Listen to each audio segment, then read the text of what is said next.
नमस्कार विद्यार्थी मित्रांनो, आपण पाठीमागून बऱ्याच दिवसापासून अपूर्णांक या प्रकरणावर सविस्तर माहिती घेत आहोत. कालच्या व्हिडिओमध्ये आपण 14.2 या या स्वाध्यायातील तुम्हाला न आलेली उदाहरणे आपण सोडवून दाखवली होती. आज आपण 14.3 या स्वाध्यायातील न आलेली उदाहरणे सोडवून देणार आहोत. ती तुम्ही व्यवस्थित समजून घ्या. या ठिकाणचं या स्वाध्यायामधलं दुसरं उदाहरण असं आहे. 6/10 मध्ये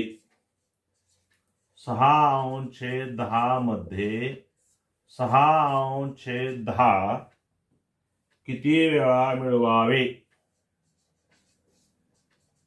किती वेळा मिळवावे म्हणजे बेरीज 3 येईल असं उदाहरण आहे. आता या ठिकाणी थोडंसं बारकाईनं बघा. 6/10 मध्ये 6/10 किती वेळा मिळवावे म्हणजे आपल्या एक लक्षात आलं पाहिजे की 6/10 मध्ये 6/10 मिळवायचंय. म्हणजे ही गोष्ट आपल्या साधी लक्षात आली पाहिजे की 6/10 अधिक 6/10 अधिक 6/10 ही समच्छेद अपूर्णांकाची बेरीज आहे. हे आपल्याला पहिल्यांदा लक्षात यायला पाहिजे. आणि मग त्या ठिकाणी या अपूर्णांकाच्या बेरजेमधला छेद हा 10% येणार आहे हे आपल्या लक्षात आलं पाहिजे. आणि मग 10 छेद आल्यावर ह्याचं उत्तर आपल्याला 3 पाहिजे. ह्याचं उत्तर आपल्याला 3 पाहिजे. आणि मग उत्तर जर 3 पाहिजे असेल तर कोणत्या संख्येला 10 ने भागल्यावर उत्तर 3 येईल? तर आपल्या लक्षात येईल की 30 या संख्येला 10 ने भागल्यावर उत्तर 3 येतं. म्हणजे बेरीज 3 यायला पाहिजे. आणि मग बेरीज 3 येण्यासाठी त्याचा अगोदर अपूर्णांक तयार होणार आहे की समच्छेद अपूर्णांकाची बेरीज असल्यामुळे छेद 10 येणार आहे आणि अंशस्थानी 30 यायला पाहिजे. आणि मग समच्छेद अपूर्णांकाची बेरीज आपण करताना छेद आहे तो लिहितो 10 लिहिला आणि अंशाची बेरीज 30 यायला पाहिजे. आणि अंशस्थानी सुद्धा सगळ्यांच्या सारखाच अंक आहे म्हणजे 6 6 6. असं 6 किती वेळेस घ्यावं म्हणजे बेरीज 30 येते? 5 वेळेस. बघा 6 पंचे 30. आणि मग आपल्या लक्षात एक आलं असेल की 6/10 6/10 6/10 असं 5 वेळेस घेतल्यावर या ठिकाणी बेरीज 30/10 आली. आणि 30/10 म्हणजेच 3. आणि मग आपल्याला मात्र थोडस इथं खोडसाळपणा केलाय.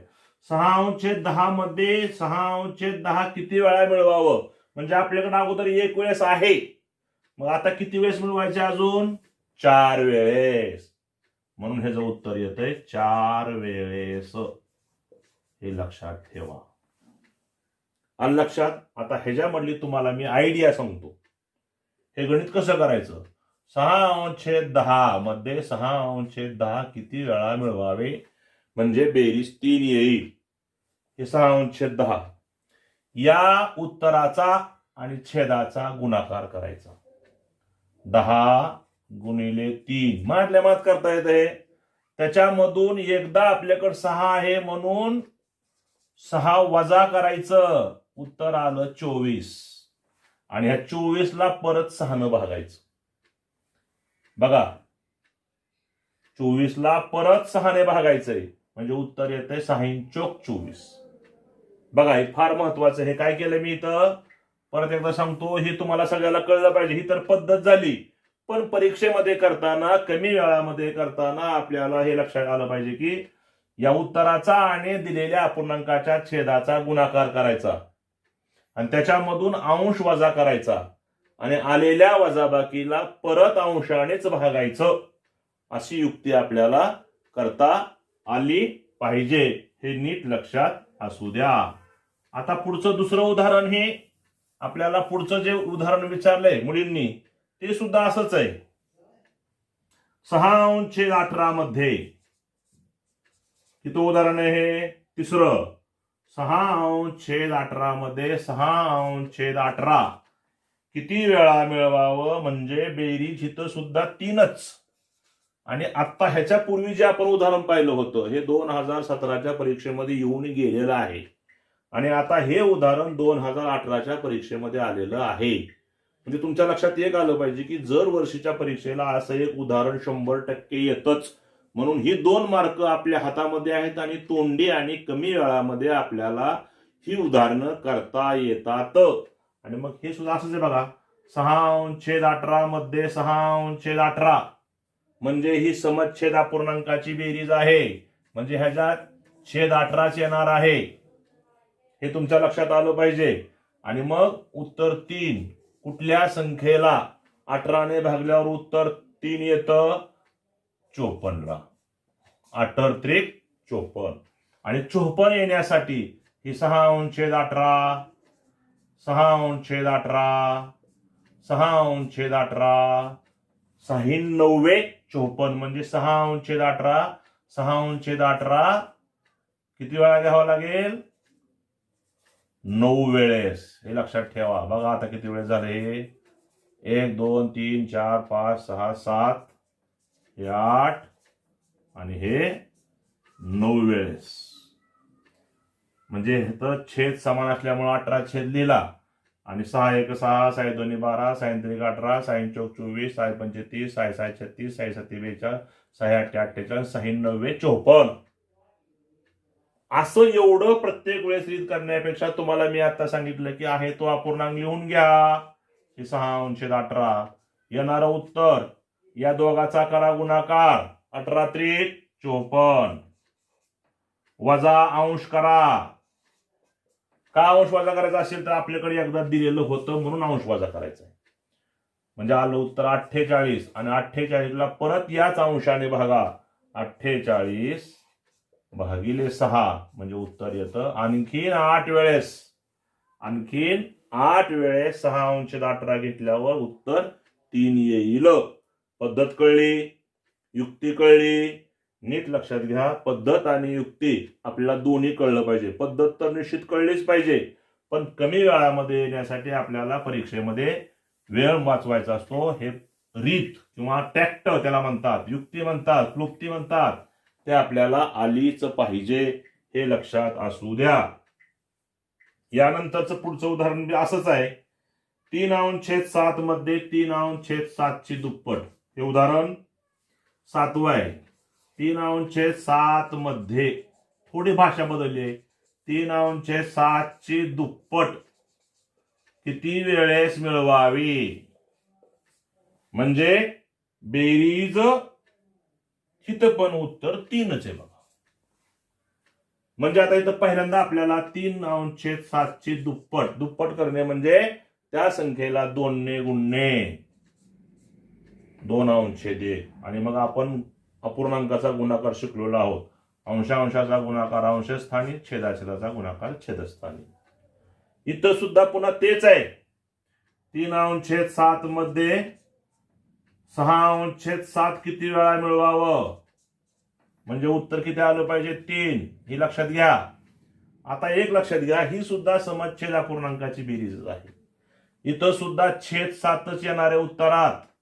आणि मग 7 ने कोणत्या संख्येला भागल्यावर उत्तर 3 येतं? 21.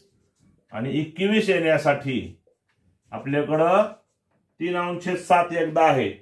आणि 3/7 ची दुप्पट म्हणजे 6/7 किती वेळा घ्यावा लागेल बघा? 3 आणि 6 9, 6 15 आणि 6 21. म्हणजे आपल्याला आणखीन 3 वेळेस 3/7 ची दुप्पट घ्यावी लागेल. त्यावेळेस उत्तर 3 येईल. असं इथं नीट लक्षात ठेवा. पण जर इथं असं विचारलं असतं 3/7 मध्ये 3/7 किती वेळा मिळवावे म्हणजे उत्तर 3 येईल, तर इथं उत्तर आलं असतं आणखीन 6 वेळेस. इथं 1 वेळेस आहे आणि हे 3 वेळेस म्हणजे दुप्पट केली म्हणून 3 वेळेस आलंय. आणि 3/7 किती वेळेस आला असतं? 6 वेळेस. पण इथं मात्र काय उत्तर येतंय? 3 वेळेस. आलं लक्षात? पद्धती पण कळली. ठीक आहे. यानंतर पुढचं उदाहरण आपल्याला सोपं आहे. 6/11 8वं उदाहरण आहे. 6/11 अधिक चौकट बरोबर 29/33. आता इथं बरेचसे विद्यार्थी फसतात. तुम्हाला एक साधं उदाहरण सांगतो. असं उदाहरण घेतली तर बेरीज आहे, पण इथं आपल्याला बेरीज करून चालत नाही. मग कुठली क्रिया करावी हे समजण्यासाठी इथं काय करायचे, छोट्या उदाहरणाचा आधार घ्यायचा. 2 अधिक चौकट बरोबर 5. आणि हे उदाहरण तुम्हाला सहज येतं. 2 मध्ये किती मिळवावे म्हणजे 5 येईल. ह्याचा अर्थ होतो 2 मध्ये 3 मिळवलं की 5 येतं. इथं चौकोनामध्ये 3 येतं, पण हे 3 उत्तर येण्यासाठी इथं आपल्याला काय क्रिया करावी लागते, तर या उत्तरामधून 5 मधून हे 2 वजा करावं लागतं.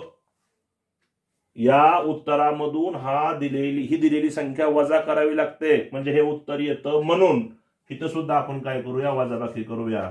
29/33 वजा 6/11. वजाबाकी का केली, वजाबाकी करण्याची गरज काय, हे तुम्हाला ह्या उदाहरणावरून निश्चितपणानं कळलं असेल. आणि मग ही वजाबाकी बघितल्यावर आपल्या लक्षात लगेच आलं पाहिजे की भिन्न छेद अपूर्णांकाची वजाबाकी आहे. आणि मग भिन्न छेद अपूर्णांकाची बेरीज असेल, वजाबाकी असेल. ही भिन्न छेद अपूर्णांकाची बेरीज आणि वजाबाकी करताना छेद समान करून घ्यावे लागतात. आणि म्हणून मग 33 आणि 11 इथं छेद आहेत. आपल्याला 33 आणि 11 ह्याच्यामध्ये 11चं 33 करता येतं का, तर 11च्या पटीमध्ये 33 आहे. आणि म्हणून आपण 29/33 वजा 6/11 याला 3 न गुणूया, याला 3 न गुणूया. आणि मग 29/33 वजा 6 18/33. आणि बघा बारकाईनं इथं आली समच्छेद अपूर्णांकाची वजाबाकी आली. 29 वजा 18/33. आणि मग बरोबर 9 मधून 8 गेलं 1, 2 मधून 1 गेलं 1, 11/33. ह्याच्या पर्यायामध्ये जर 11/33 नसेल आणि पर्यायामध्ये तर नाही बघा, तर आपण ह्याला संक्षिप्त रूप सुद्धा देऊ शकतो. 11 × 11, 11 × 3 = 33, म्हणून 1/3 हे ह्याचं उत्तर असणार आहे. हे नीट लक्षात असू द्या. ठीक आहे, समजलं तुम्हाला सगळ्याला. वजाबाकी का केली ती, ही तर प्रत्यक्ष आहे बेरीज, पण मी मात्र काय केली आहे, वजाबाकी केलेली आहे. हे लक्षात असू द्या. वजाबाकी कशी करावी लागली मला, हे तुम्हाला मी छोट्या उदाहरणाचा आधार घेऊन निश्चितपणानं सांगितलेलं आहे. आता यानंतरचं पुढचं 9वं उदाहरण आहे. काही नाही बघा, आपल्याला इथं अपूर्णांकाची बेरीज वजाबाकी एवढंच करायचंय. चढता क्रम, उतरता क्रम, लहान मोठेपणा. फक्त गणितामध्ये शब्दाचा खेळ केलेला असतो. शब्द बदललेले असतात. त्या बदललेल्या शब्दाचा अर्थ आपल्याला कळला की हे गणित फार सोपं असतं. काय म्हणलं इथं, समान छेद असलेल्या 3 अपूर्णांकाचे अंश. बघा, 4 एक अंश आहे, ह्याचा छेद समान आहे. 8 एक अंश आहे आणि 12 एक अंश आहे. या अपूर्णांकाचे छेद समान आहेत, पण आपल्याला छेद माहित नाहीत. म्हणून मी काय केले, त्या ठिकाणी चौकट चौकट चौकट असा छेद मांडलेला आहे. चौकटीच्या ठिकाणी पण कसले समान छेद आहेत, पण ह्या चौकटीच्या ठिकाणी सारखाच अंक येणार आहे. यांची बेरीज केल्यास उत्तर 2 येईल म्हणते. आणि मग ह्यांची बेरीज असा ह्या शाब्दिक उदाहरणाचा अर्थ मी गणिती रूपात मांडला. हे पहिल्यांदा असं मांडता येणं म्हणजे आपलं गणित जवळजवळ 75% आलं. हे लक्षात असू द्या. काय म्हणलंय, समान छेद असलेल्या 3 अपूर्णांकाचे अंश अनुक्रमे 4, 8, 12. हे समान छेद असणारे अपूर्णांक, ह्यांचे अंश अनुक्रमे 4, 8, 12. ह्यांची बेरीज केल्यास उत्तर 2 येईल. तर त्यांचा छेद कोणता असावा किंवा छेद किती असावा असं या ठिकाणी आपल्याला विचारलेलं आहे. आणि या शाब्दिक माहितीच्या आधारे व्यवहारातलं मी गणिती भाषेमध्ये असं रूपांतर केलेलं आहे. काय केलंय मी? 4 अंश छेद चौकट, 8 अंश छेद चौकट, 12 अंश छेद चौकट ही समच्छेद अपूर्णांकाची बेरीज आहे. हे आपल्या लक्षात आल्यानंतर ह्याच्या उत्तराच्या छेदस्थानी सुद्धा चौकटच येणार का? समच्छेद अपूर्णांकाची बेरीज करताना छेद आहे तो लिहावा. मी आहे तो छेद दिला, चौकट लिहिली. पुन्हा काय करायचं? अंशाची बेरीज करायची. 4 आणि 8 12 आणि 12 आणि 12 24. ही 24 कसं आलं? ह्या 3 अंशाची बेरीज केली मी. 4 आणि 8 12, 12 आणि 12 24. आणि मग इथं उत्तर आपल्याला 2 पाहिजे. आणि इथं तुम्हाला मी सांगितलेलं आहे, हा जर अपूर्णांक असा असेल 12 अंश छेद 3, तर ह्याचा अर्थ पाठीमागे पण तुम्हाला करून दाखवलं. ह्याचा अर्थ मला असं पण लिहिता येतो 12 भागिले 3. याचाच अर्थ मला असा पण लिहिता येतो 12 भागिले 3, 3 चोक 12. म्हणजे इथं उत्तर आलं 4. तसं या छेदाने अंशाला भागायचं असतं. म्हणजे हा भाज्य असतो, हा भाजक असतो. मग 24 ला कोणत्या संख्येनं भागल्यावर उत्तर 2 येतं? बघा, 24 ही संख्या कोणत्या संख्येच्या पाड्यामध्ये 2 नंबरला आहे? 12च्या. म्हणून 12 1 12, 12 2 24. बघा, म्हणून इथं काय आलं पाहिजे? 12, 12 आणि 12 ही समच्छेद अपूर्णांकाची बेरीज झाली. छेद आहे तो लिहिला आणि पुन्हा ह्या 12 1 12, 12 2 24. 2 अंश छेद 1 म्हणजे 2. आहे का अवघड? अजिबात अवघड नाही. फक्त आपल्याला समजून घेता आलं पाहिजे. हे नीट लक्षात असू द्या. आता पहा, आता पुढचं कोणतं उदाहरण विचारलंय ते आपण पाहूया. 10वं, सरळ रूप द्या. हे थोडस वेगळं आहे. जरी वेगळं असेल तरी घाबरू नका. 1 अंश छेद 32 गुणिले 50 अधिक 1 अंश छेद 18 गुणिले 50 अधिक 1 अंश छेद 32 गुणिले 18. जरा नेहमीपेक्षा वेगळं उदाहरण आहे. हे सोडवा म्हणते. सरळ रूप द्या म्हणजे सोडवा, म्हणजेच हे सोडून ह्याचं उत्तर काढा. काय एवढं काय भारी नाही किंवा एवढं अवघड नाही, हे लक्षात असू द्या. इथं बारकाईनं बघा. ही सुद्धा इथं मला वाटतं आपलं एक चिन्ह चुकलेलं आहे. या ठिकाणी वजा चिन्ह आहे. ही सुद्धा भिन्न छेद अपूर्णांकाची बेरीज आणि वजाबाकीच आहे. लक्षात. आणि इथं मात्र छेद थोडे वेगळ्या रूपात मांडलेले आहेत. ह्याच्या अगोदर तुम्हाला मी आज सांगितलं बघा, 2 अंश छेद 7 अधिक 3 अंश छेद 5 अधिक 4 अंश छेद 2. ही सुद्धा भिन्न छेद अपूर्णांकाची बेरीज आहे. असं असेल तर या पूर्णांकाचा छेद काय होतो बघा बरं. आपण काय करतो? ह्या सगळ्या मूळ संख्या आहेत, त्यावेळेस यात मूळ संख्यांचा गुणाकार करतो. 7 5 35 दोन्ही 70 असा ह्याचा छेद येतो. आणि मग हा छेद जर तुम्ही बारकाईने बघितला तर आपण काय केले? 7 गुणिले 5 गुणिले 2 नुसता गुणाकार मानलाय. तसं या सुद्धा छेदाकडे बारकाईने बघा. ह्याच्यामध्ये 3च संख्या आहेत, 32 50 आणि 18. बघा, 32 50 आणि 18. म्हणजे इथं या 3 संख्येचा गुणाकार म्हणजे याचा छेद. म्हणून ह्याचा छेद आपण असा करूया, 32 गुणिले 50 गुणिले 18. आता हा छेद कसा केला हे तुम्हाला पुन्हा आणखी सांगतो एकदा. इथं बघा, मी उदाहरण घेतलं होतं 2 अंश छेद 7, 3 अंश छेद 5, 4 अंश छेद 2. सगळ्याचे छेद वेगवेगळे आणि मूळ संख्या आहेत. कुणीच कोणाच्या पटीमध्ये नाही. म्हणून मी काय केलं? ह्या 3 छेदाचा गुणाकार मांडलाय. 7 5 35 दोन्ही 70 आला का? तसंही हा म्हणजे त्याचा छेद आला. तसं मी इथं काय करायलो? इथं सुद्धा 3च संख्या आहेत वेगवेगळ्या, 32 18 आणि 50. ही सुद्धा एकमेकाच्या पटीमध्ये नाहीत. म्हणून मी काय केले? ह्याच्यामध्ये 32 गुणिले 50 गुणिले 18 हा ह्याचा छेद येतो. हा गुणाकार करायचा सुद्धा भानगडीत जायचं नाही. या सगळ्याचा छेद तोच येणार.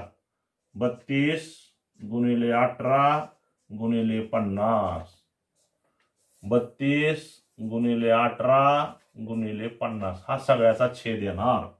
आणि मग आता हा छेद असा आल्यावर याचं आपल्याला समच्छेद केलं, पण समच्छेद केल्यावर समच्छेद करताना आता या ठिकाणी बघा, इथं 32 आहे, 50 आहे, इथं 32 आणि 50 आहे, इथं नाही 18, म्हणून आपल्याला समच्छेद करताना या अंशाला आणि छेदाला आपल्याला 18 न गुणावं लागतं. आलं लक्षात? हे 18 न गुणलं, इथं बघा हे 32 अंश छेद 50, 32 अंश छेद 50 आलं, आणि छेद समान करायचं म्हणून मी अंशाला पण 18 न गुणलं आणि छेदाला पण 18 न गुणलं. आता इथं बघा, इथं 18 गुणिले 50 आहे. आता आपला छेद समान करताना इथं 32 न गुणावं लागेल. मग ह्याला 32 न गुणल्यावर इकडं ह्याला सुद्धा काय करावं लागेल, 32 न गुणावं लागेल. आलं लक्षात तुमच्या? आता इथं वजाला वजा, या ठिकाणी 32 गुणले 18 छेद आहे, याचा छेद समान करता ह्याला 50 गुणावं लागेल, म्हणून ह्याला सुद्धा आपण 50 न गुणूया. आलं लक्षात? आणि बघा आता वर आला 18, आता छेद समान झाला सगळ्याचा, मी छेद आहे तो लिहिला तरी चालतो, सगळ्याचा छेद एकच आहे. 32 गुणिले 18 गुणिले 50, आणि ह्याच्यामध्ये मागं पुढं झालं तरी चालतंय. गुणाकाराच्या क्रियेमध्ये क्रमाचं बंधन नसतं. 4 गुणिले 8 32, आणि 8 गुणिले 4 सुद्धा 32. तसं इथं 32 गुणिले 50 गुणिले 18 तेच येणार. कळलं? आणि मग इथं अंशाची बेरीज 18 अधिक 32 वजा 50, 18 अधिक 32 वजा 50, आणि मग 18 आणि 32 50 वजा 50 भागिले छेद 32 गुणिले 50 गुणिले 18, आणि मग अंशाची वजाबाकी आली 0, 50 मधून 50 गेले 0 भागिले 32 गुणिले 50 गुणिले 18, आणि कुठल्याही शून्याला कधीही कोणत्याही संख्येनं भाग घालवायचा नाही, आणि जरी घाललं त्याचं भाग उत्तर 0च येणार. शून्याचे भागच करता येत नाहीत. मी जर तुम्हाला सांगितलं, मग मी तुम्हाला सांगितलं 0 पेरू घ्या, 0 म्हणजे काहीच नाही, पण त्याचे समान 5 भाग करा म्हणलं, तुम्ही हसताल का नाही? अहो पेरूच घेतले तर भाग कसे करायचे? तसं शून्याला कुठल्याही संख्येने भागता येत नाही, म्हणून ह्याचं उत्तर आलं 0. आहे का अवघड? पण आपल्याला वाटतं भाग दिलं 90 असं काहीतरी. आलं लक्षात तुमच्या? सोपं आहे फार, काहीही अवघड नाही, हे लक्षात असू द्या. आता बघा आणखीन एक उदाहरण आहे, इथं 11वं आहे पदावली. आपण पदावलीवर एक व्हिडिओ केला होता, पण आपण साध्या संख्येची पदावली पाहिजे होती. इथं आता पदावली अपूर्णांकाची पदावली आहे. असू द्या, ती पदावली आल्यावर आपल्याला ही पदावली येणारच. 15/7 अधिक 6/7 वजा 2/7 कंस पूर्ण वजा 4/7, आणि इथं त्याच्या पुढे कंसातलेले 2017ला हे गणित परीक्षेला आलं होतं. बघा किती महत्वाचं आहे. म्हणजे अशा प्रकारची पदावली निश्चितपणानं एखादी आपल्याला येऊ शकते. आता ही पदावली सोडवायची आपल्याला म्हणल्यावर कंचे भाग उभे व, म्हणजे अगोदर कंस, आणि मग आता कंसामध्ये अगोदर ही क्रिया आपल्याला करावी लागेल. 15/6 म्हणजे 15/7 15/6/7 वजा 2/7 वजा 4/7, आणि मग 15/6 21/7 वजा 2/7 वजा 4/7, आणि 21 मधून 2 गेले 19/7 वजा, आता कंस जाईल का नाही, 4/7, आणि मग उत्तर आलं 15/7. आहे अवघड? काही सुद्धा अवघड नाही. बघा बारकाईनं पुन्हा एकदा बघा. पहिल्यांदा मी बेरीज केली, 15/6 21/7 वजा 2/7 आहे तसं लिहिलं. परत मी ही वजाबाकी केली, आधी कंसातली क्रिया करलो, 21 मधून 2 गेले 19/7 वजा 4/7, इथं सुद्धा 7ला 7 मांडलं. आता हळूहळू क्रिया कमी करायच्यात, पायऱ्या धरा कमी करायच्यात. 19 वजा 4 15/7. आहे अवघड? काही अवघड नाही.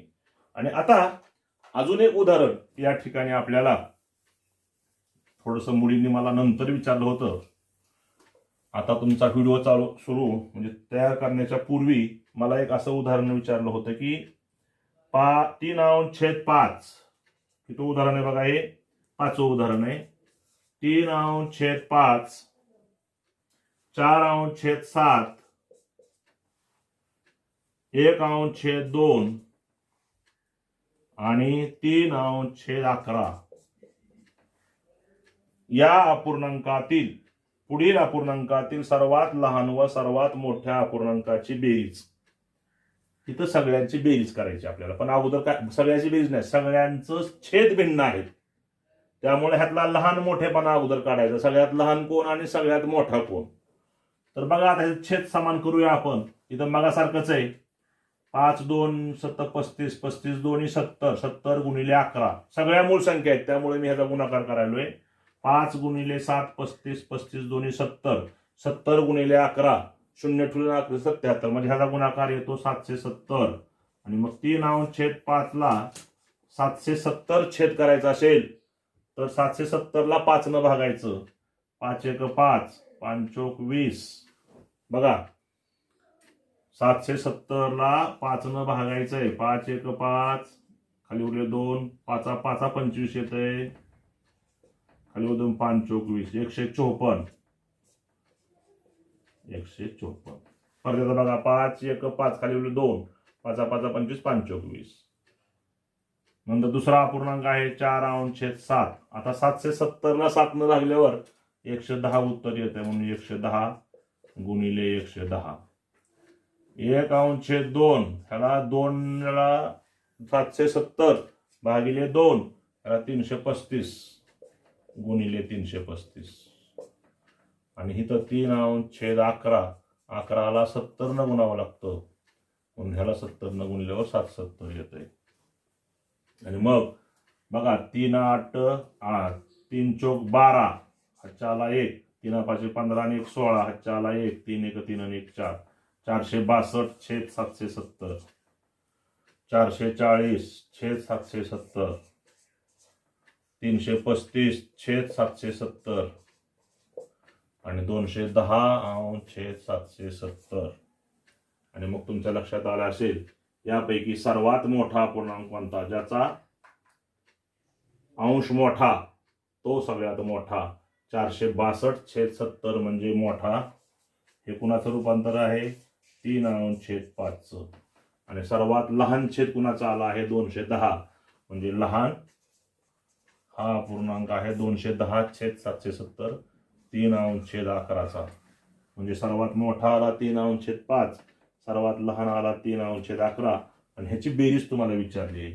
3/5 अधिक 3/11 ह्याचा छेद आपल्याला 25 करायचा आहे. 55 आखरी 55 करायचा आहे, म्हणून 3/5 गुणिले 11 अधिक 3/11 गुणिले 5 गुणिले 5. इथं सुद्धा 11 न गुणावं लागेल, म्हणजे 33/55 आणि 15/55 आणि मग 48/55.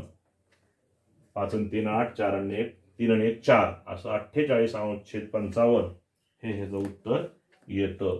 फक्त इथं थोडंसं तुमच्या लक्षात अजून एक महत्वाची गोष्ट तुम्हाला सांगतो. समच्छेद करताना काही काही छेद खूप मोठे होतात, पण त्याला या ठिकाणी काहीच पर्याय नाही. पण पुढे चालून आपण दशांश अपूर्णांक हे प्रकरण शिकल्यानंतर मात्र तुम्हाला बऱ्याच वेळेस छेद समान करण्याची गरज पडणार नाही. अपूर्णांकाला दशांश अपूर्णांकात रूपांतर केलं की लहान मोठेपणा, चढता क्रम उतरता क्रम आपल्याला करायला थोडाही वेळ लागणार नाही. परंतु हेही आपल्याला कळणं महत्वाचं आहे. म्हणून या ठिकाणी तुम्हाला समजलं असेल. दशांश अपूर्णांकाच्या वेळेस तुम्हाला निश्चितपणानं आपण समजून अजून सोपं जाईल. पण ही पद्धती समजून घ्या आणि समजला असेल असा विश्वास बाळगून या ठिकाणी थांबतो.